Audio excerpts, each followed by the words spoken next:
I'm Jamie, and today I'm going to be doing a review on how to eat a poem, a smorgasbord of tasty and delicious poems for young readers. This is a conglomeration of poems. It has been put together by the American Poetry and Literacy Project and the Academy of American Poets. So it has poetry from poets from all different time periods, the classics and more modern poems. It's divided into 4 sections. There are no pictures in this book. It's a collection of poems. So the sections are, if I can get to it, poems about poetry, books, words, and imagination. That's the first one. Poems about the beauty of the natural world. Poems about travel, adventure, sports, and play. And the last one is poems about love, friendship, sadness, hope, and other emotions. I'm sorry to say I did not like this book very well.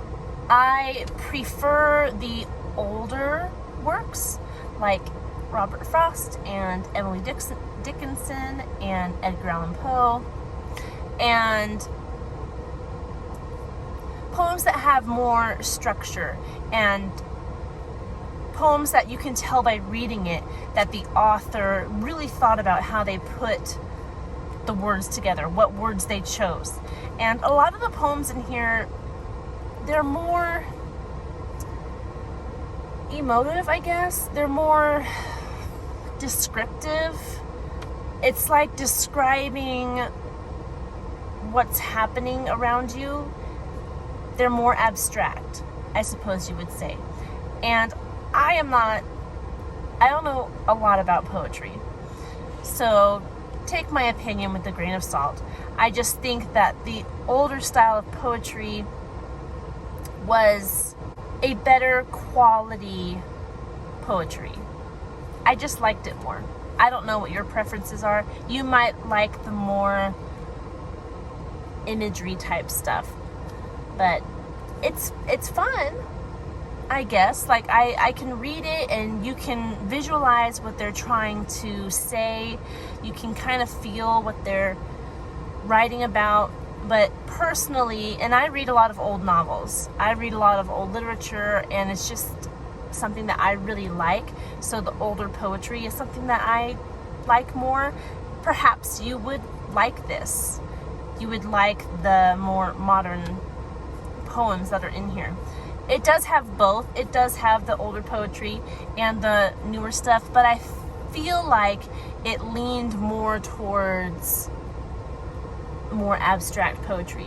There are numerous times where we're reading this going, it'd be nice if it rhymed, you know? Part of the fun of reading poems is the pentameter and how it rhymes and how it flows together and how you find yourself reading to a beat. Like, that's one of the fun things about poetry. And there were so many poems in here that did not have that, where it was just, you would read it and you just felt like you were reading an essay.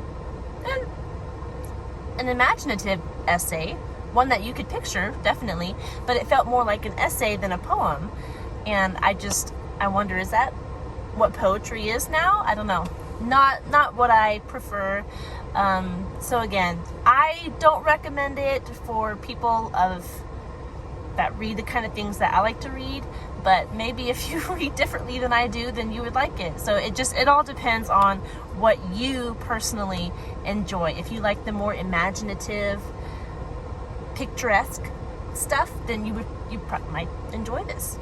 So take what I say with a grain of salt. Again, I think it's personal preference at this point for this book, but there you have it. That's my review of How to Eat a Poem.